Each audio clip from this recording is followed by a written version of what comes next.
On Tuesday, February 7th, the Los Angeles County Board of Supervisors was reported to having banned beach football and throwing Frisbees on the county beaches. Ron Kay is the former editor of the LA Daily News. He's a columnist and a blogger covering California government policies. He thought this policy was completely absurd.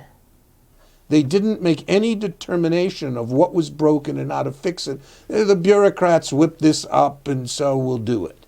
And they never read it. They just enacted it. Civic activist John Nahas was incensed at this incredibly ridiculous ordinance and spoke out against it.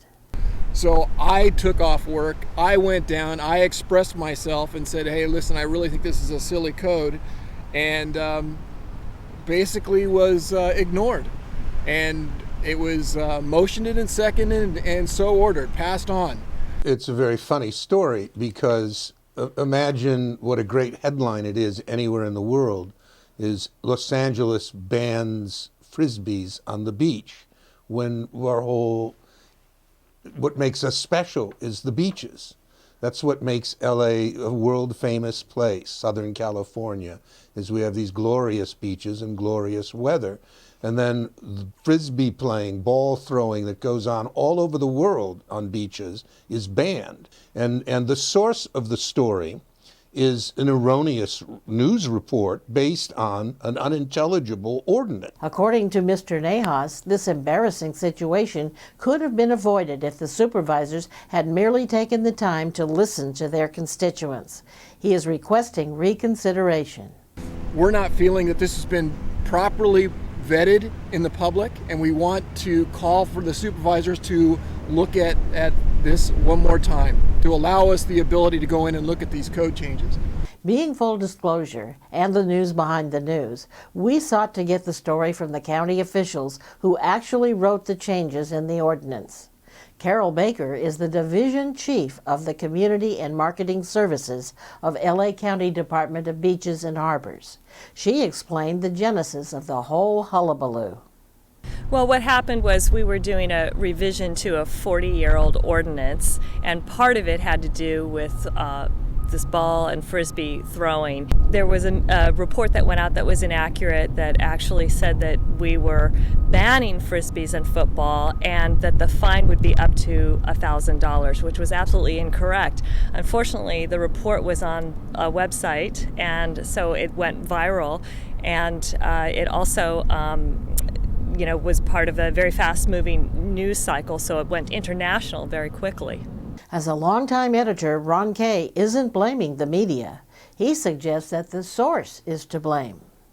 They admitted a week after passing it, and actually the supervisors finally reading it and reading what they had approved, discovered that the language about Frisbees isn't in there. It's vague about balls and bigger than 10-inch air balls and what you can do in the water with a ball, but it never really says explicitly what it means.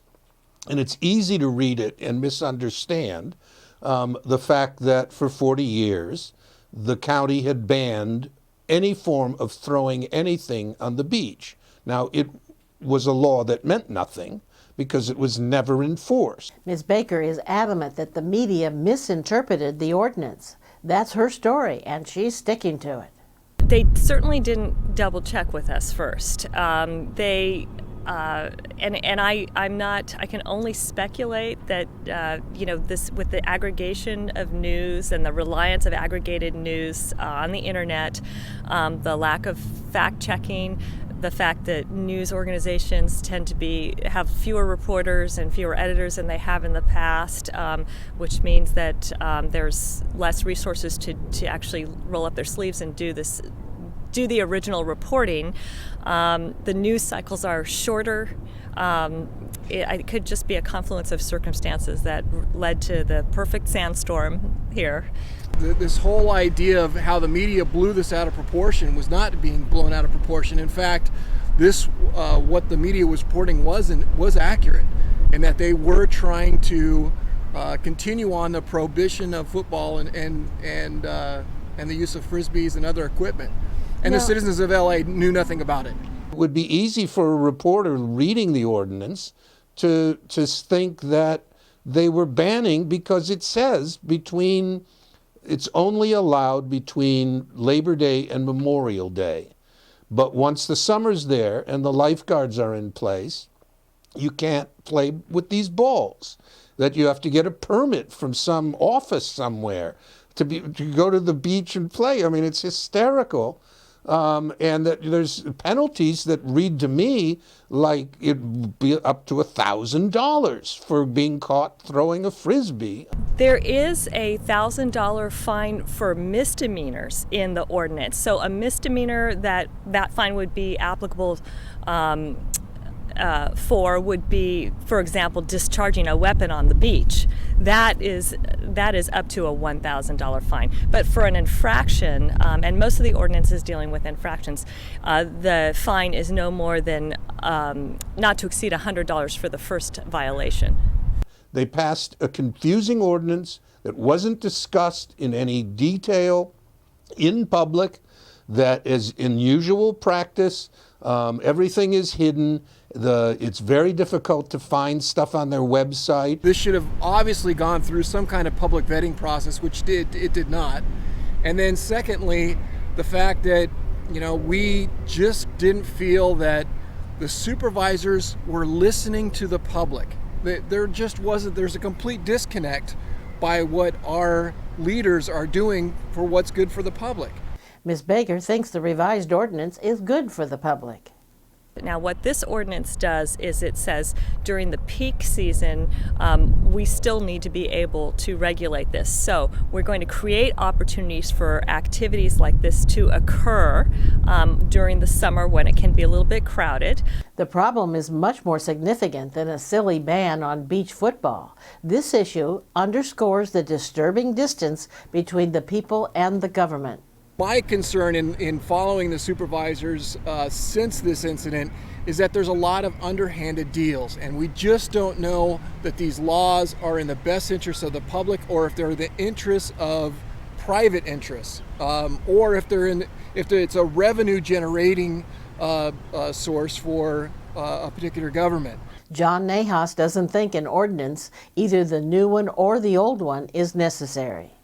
But we don't think that our open common areas where public come to relax should be those kind of ordeals to where we're now, so concerned about being fined, about, coming down and enjoying our areas and what government's intervention might look like.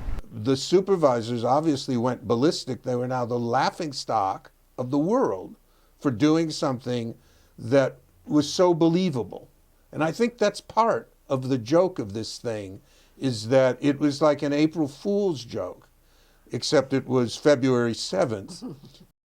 These video clips are taken from a full-length full disclosure program to be aired on public cable channels and for full disclosure insiders on our website. We want to know what you, the viewers, think. Please respond to our survey and leave your comments below. Number 1, did you know that the County Board of Supervisors don't even read ordinances before they approve them? Yes or no?